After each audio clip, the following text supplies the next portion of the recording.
Paix et joie du Christ, paix et bien. Shalom, shalom frères et sœurs. Je bénis le Seigneur qui nous donne ce jour, ce mercredi des cendres, où nous entrons dans le temps de carême. Je voudrais partager un peu avec vous sur le mercredi des cendres.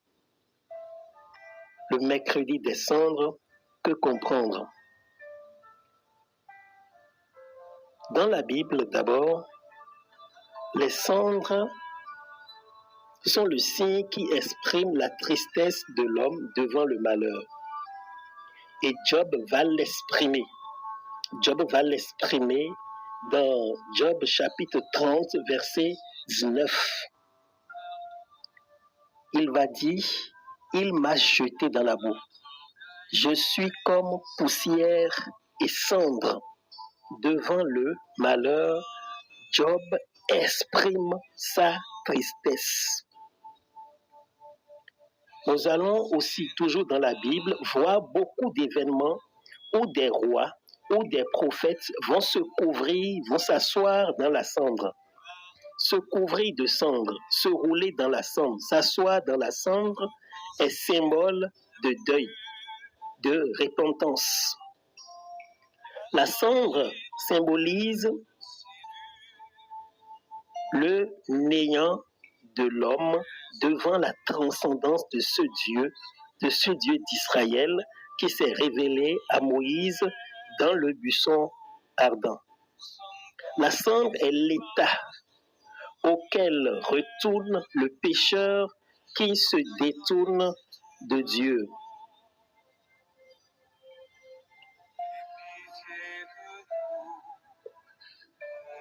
Et Dieu lui-même va l'exprimer à Adam dans Genèse 3,19.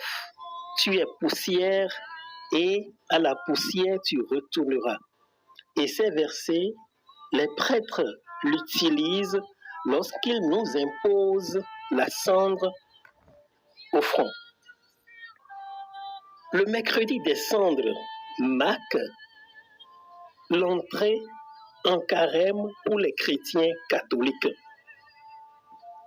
Recevoir la cendre nous rappelle que nous sommes des pécheurs, que nous sommes des êtres fragiles, des néants.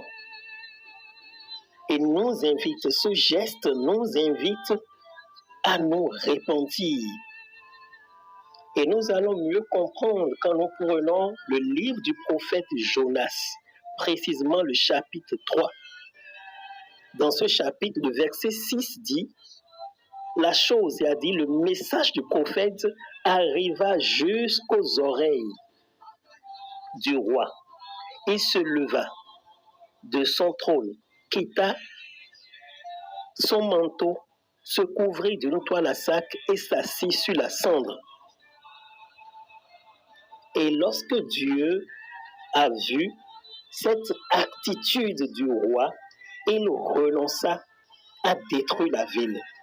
C'est signe de repentance. C'est signe de regret des péchés.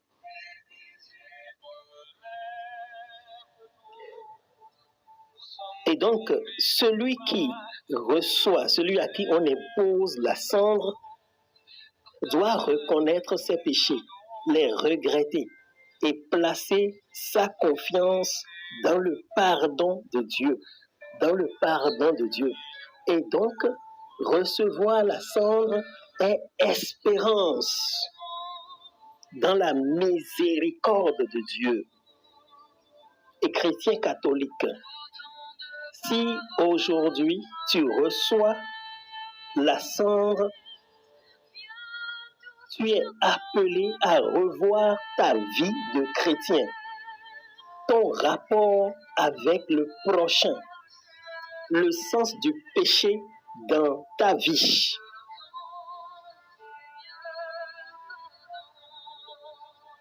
Heureux es-tu. L'Église a prévu pour toi le sacrement de pénitence, la confession. Quelle est sa place dans ta vie? quelle est la place du sacrement de pénitence, de la confection dans ta vie.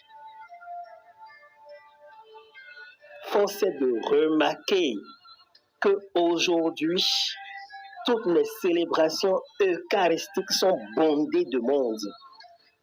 Je voudrais te dire, mon frère, ma soeur, que la cendre ne guérit pas. La cendre n'est pas une prière de délivrance. C'est un signe qui appelle le chrétien à un engagement sérieux, qui appelle le chrétien à revoir sa vie, qui appelle le chrétien à se repentir, à changer de direction.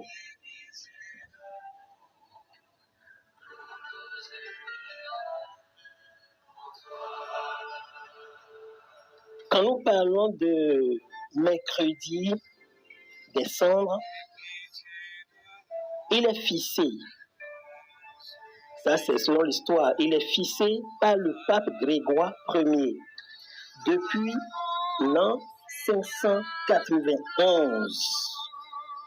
Et c'est le mercredi qui précède le premier dimanche de Carême, 46 jours avant la Pâque.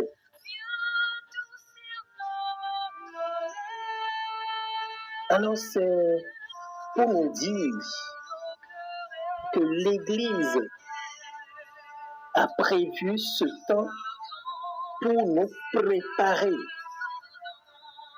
Celui qui reçoit la cendre doit savoir qu'il s'engage dans un temps de jeûne. Et donc, mercredi, il y a obligation de jeûner. Et donc, celui qui doit recevoir la cendre, c'est celui-là qui peut jeûner, qui peut faire des efforts de conversion, celui-là qui peut regretter ses péchés et prendre une nouvelle direction. Que Dieu nous aide, que Dieu vienne à notre secours pour que nous ne vivions pas ce temps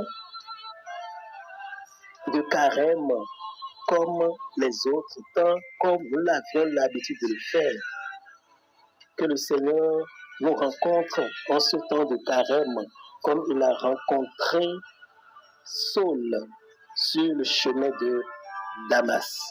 Que le Seigneur vous bénisse.